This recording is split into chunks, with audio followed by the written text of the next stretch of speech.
Welcome to bird media. నేను మీ పవన్ కృష్ణమూర్తి. 2 రోజుల క్రితం ఒక 2 సంఘటనలు జరిగాయి ఆంధ్ర, తెలంగాణలో.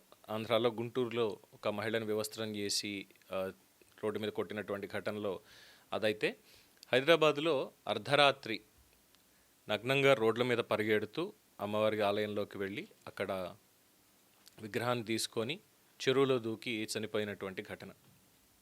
సో ఇప్పుడు ఈ టెక్కీకి సంబంధించినటువంటి దాని మీదే ఎక్కువగా చర్చ జరుగుతోంది. ఈ కేసులో ఒక సాధారణ ఆత్మహత్య కంటే కూడా ఎక్కువగా ప్రశ్నలు ఉన్నాయి. ఎందుకంటే ఒక యువ సాఫ్ట్వేర్ ఇంజనీర్ అర్ధరాత్రి ఇంటి నుంచి దుస్తులు లేకుండా బయటికి రావడం, సమీపంలోని అమ్మవారి ఆలయంలోకి వెళ్ళి విగ్రహాన్ని తీసుకోవడం, ఆ తర్వాత నేరుగా చెరువులోకి దూకడం, చివరికి ఆమె మృతదేహం లభించడం, కానీ విగ్రహం మాత్రం ఇప్పటికీ కనిపించకపోవడం. ఈ మొత్తం ఘటన దర్యాప్తు అధికారులను కూడా అయోమయంలోకి నెట్టింది. ఇక సోషల్ మీడియాలో ఈ కేసుపై అనేక ఊహాగానాలు, కథనాలు వైరల్ అవుతున్నప్పటికీ ఇప్పటివరకు పోలీసులు అధికారికంగా వెల్లడించిన వివరాలు మాత్రం పూర్తి భిన్నంగా ఉన్నాయి. అసలు తేజస్విని ఎవరు? ఆమె జీవితంలో ఏం జరిగింది? ఆ రాత్రి ఏం జరిగింది? పోలీసులు ఇప్పటివరకు ఏం గుర్తించారు? ఇంకా సమాధానం దొరకని ప్రశ్నలు ఏంటి? అన్నింటినీ ఒకసారి వరుసగా పరిశీలిద్దాం. 25 ఏళ్ల తేజస్విని ఒక సాఫ్ట్వేర్ ఇంజనీర్. గతంలో బెంగళూరులో ఐటీ రంగంలో పనిచేసిన తను కొంతకాలంగా హైదరాబాద్లో పిర్జాదిగూడ ప్రాంతంలో తన తల్లి అరుణతో కలిసి నివసిస్తోంది. ఇక కుటుంబ సభ్యుల సమాచారం ప్రకారం ఇటీవలే ఆమె ఉద్యోగానికి దూరంగా ఉంటుంది. అంటే దాదాపుగా ఒక 6 నెలల నుంచి ఉంటుంది అంటున్నారు. బయటికి చూస్తే మాత్రం ఒక సాధారణ మధ్యతరగతి యువతి జీవితంలాగే కనిపించినప్పటికీ ఆమె వ్యక్తిగత జీవితంలో ఎలాంటి పరిస్థితులు నెలకొన్నాయి అనేటువంటి విషయం ప్రస్తుతం పోలీసుల దర్యాప్తులో కీలక అంశంగా మారింది. ఘటనకి ముందు రోజు అంటే జూలై 17న తేజస్విని, ఆమె తల్లి కలిసి మియాపూర్ ప్రాంతంలో ఒక డబుల్ బెడ్రూమ్ ఫ్లాట్ కొనుగోలు విషయమై వెళ్ళినట్లుగా పోలీసులు కనుక్కున్నారు. అక్కడి నుంచి ఇంటికి వచ్చాక ఇద్దరు వేర్వేరు గదుల్లో నిద్రపోయారు. ఇంతవరకు జరిగిన ప్రతిదీ పూర్తిగా సాధారణంగానే అనిపించింది. కానీ తెల్లవారుజామున జరిగినటువంటి సంఘటనలే ఈ కేసును దేశవ్యాప్తంగా చర్చనీయాంశంగా మార్చేశాయి.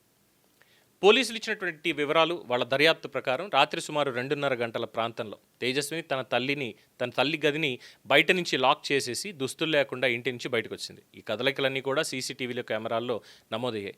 అనంతరం అక్కడి నుంచి తను అమ్మవారి ఆలయంలోకి వెళ్ళింది. అక్కడి నుంచి అమ్మవారి విగ్రహాన్ని తీసుకుని బయటకు వచ్చింది. ఆ తర్వాత అదే విగ్రహాన్ని చేతితో పట్టుకుని సమీపంలో ఉన్నటువంటి చెరువు వైపు నడిచినట్టు సీసీటీవీ ఫుటేజ్ ఆధారంగా పోలీసులు చెప్తున్నారు. కొద్దిసేపటికే ఆమె చెరువులో దూకినట్టుగా భావిస్తున్నారు. అనంతరం తేజస్విని మృతదేహాన్ని పోలీసులు వెలికితీశారు. అయితే ఈ కేసులో అత్యంత విచిత్రమైనటువంటి అంశం ఏంటంటే, ఆమె తీసుకెళ్లినట్లు చెప్తున్నటువంటి అమ్మవారి విగ్రహం మాత్రం ఇప్పటి వరకు కూడా లభించలేదు. అందుకే డిజాస్టర్ రెస్పాన్స్ ఫోర్స్ డిఆర్ఎఫ్ ప్రత్యేకంగా బోట్లతో చెరువులో గాలింపు చర్యలు చేపట్టింది.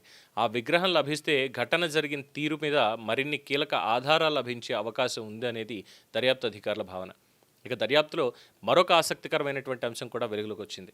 తేజస్విని కొంతకాలంగా రోజుకి సుమారు 3,500 అద్దెతో, అంటే దాదాపు నెలకి ₹1,00,000 పైచిలకు అద్దె చెల్లిస్తోంది తనంటున్నటువంటి ఫ్లాట్కి.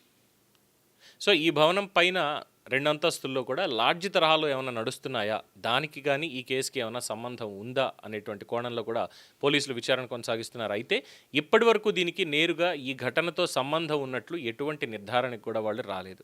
ఇక పోలీసులు తేజస్వి తల్లి అరుణను కూడా విచారించారు. తన వాంగ్మూలం ప్రకారం కొంతకాలంగా తేజస్విని మానసిక ఆరోగ్య సమస్యలతో బాధపడుతున్నట్టుగా, ప్రిసైజ్లీ వర్క్ మానేసిన తర్వాత నుంచి కూడా ఈ సమస్యతో బాధపడుతోంది అంటున్నారు.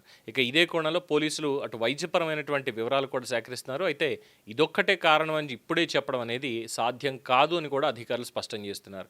అందుకే ఆమె మొబైల్ ఫోన్, బ్యాంక్ లావాదేవీలు, కాల్ రికార్డ్స్, చివరి రోజుల్లో ఉన్నటువంటి కదలికలు, అలాగే ఆమె వదిలి వెళ్ళినట్టు భావిస్తున్నటువంటి డెత్ డిక్లరేషన్ ఆర్ ఇతర పత్రాలు, వీటన్నిటిని కూడా పోలీసులు ప్రస్తుతం పరిశీలిస్తూనే ఉన్నారు. ఇక ఈ కేసులో ఇప్పటిదాకా అనేక ప్రశ్నలకి సమాధానాలు దొరకాల్సింది. అసలు తేజస్విని ఎందుకు దుస్తులు లేకుండా బయటకు వచ్చింది? ఎందుకు అమ్మవారి ఆలయానికి వెళ్ళింది? ఎందుకు విగ్రహాన్ని తీసుకుంది? ఆ విగ్రహం ఇప్పుడు ఎక్కడ ఉంది? నిజంగానే విగ్రహాన్ని తీసుకునే చెరువులోకి దూకిందా, లేక మధ్యలో ఇంకేదైనా జరిగిందా? ఆమె చివరిసారిగా ఎవరితో మాట్లాడింది? ఆమె ఫోన్లో డిజిటల్ పరికరాలు ఏమైనా కీలక సమాచారం ఉందా అనే అన్ని కోణాల్లో కూడా పోలీసులు సమగ్రంగా దర్యాప్తును కొనసాగిస్తూ వస్తున్నారు. ఇక ఈ కేసు బయటకు వచ్చిన వెంటనే మన సోషల్ మీడియాలో ఆవహించింది, క్షుద్ర పూజ, చేతపడి, దైవశక్తులు వంటి అనేక ప్రచారాలు మొదలయ్యాయి. అయితే ఇప్పటివరకు పోలీసులు అలాంటి ఏ కోణాన్ని అధికారికంగా ధృవీకరించలేదు. ప్రస్తుతం దర్యాప్తు పూర్తిగా కేవలం సీసీటీవీ ఫుటేజ్, ఫోరెన్సిక్ ఆధారాలు, సాక్షుల వాంగ్మూలాలు, డిజిటల్ సాక్ష్యాల ఆధారంగానే కొనసాగుతూ వస్తోంది. అందువల్ల సోషల్ మీడియాలో వినిపిస్తున్నటువంటి ఊహాగానాల్ని వాస్తవాలుగా భావించడం కూడా సరైంది కాదు. మొత్తంగా చూస్తే ఈ కేసు కేవలం ఒక ఆత్మహత్య కేసు మాత్రమే కాదు, మానసిక ఆరోగ్యం, వ్యక్తిగత జీవితం, కుటుంబ పరిస్థితులు, డిజిటల్ ఆధారాలు, ఇంకా సమాధానం లేని అనేక ప్రశ్నలతో కూడిన ఒక సంక్లిష్టమైన దర్యాప్తుగా మారింది. తేజస్విని మరణానికి గల అసలు కారణం ఏమిటి? అమ్మవారి విగ్రహం దొరుకుతుందా? ఫోరెన్సిక్ నివేదిక ఏం చెప్తుంది? పోలీసుల తుది దర్యాప్తులో ఇంకెన్ని విషయాల్ని బయటికి తీసుకొస్తారు అనేటువంటి ప్రశ్నలకి సమాధానాలు ఇంకా రావాల్సిందే. అప్పటి వరకు ఈ కేసును వాస్తవాల ఆధారంగా చూడాలి తప్ప ఊహాగానాల ఆధారంగా ఎటువంటి నిర్ణయాలకి రావడం సరికాదు అంటున్నారు. చూద్దాం మరి దీని వెనకాల ఉన్నటువంటి మిస్టరీ ఏం జరిగింది, ఎందుకు జరిగింది అనేది ఎంత త్వరగా బయటకు వస్తుంది అని. దీని మీద మీ అభిప్రాయం తెలియచేయండి. చూస్తూనే ఉండండి ది బర్డ్ మీడియా. ఈ వీడియో మీకు నచ్చినట్లయితే లైక్ చేయండి, షేర్ చేయండి, సబ్స్క్రైబ్ చేయండి. మరిన్ని అప్డేట్ల కోసం మా వాట్సాప్ ఛానల్ను ఫాలో చేయండి.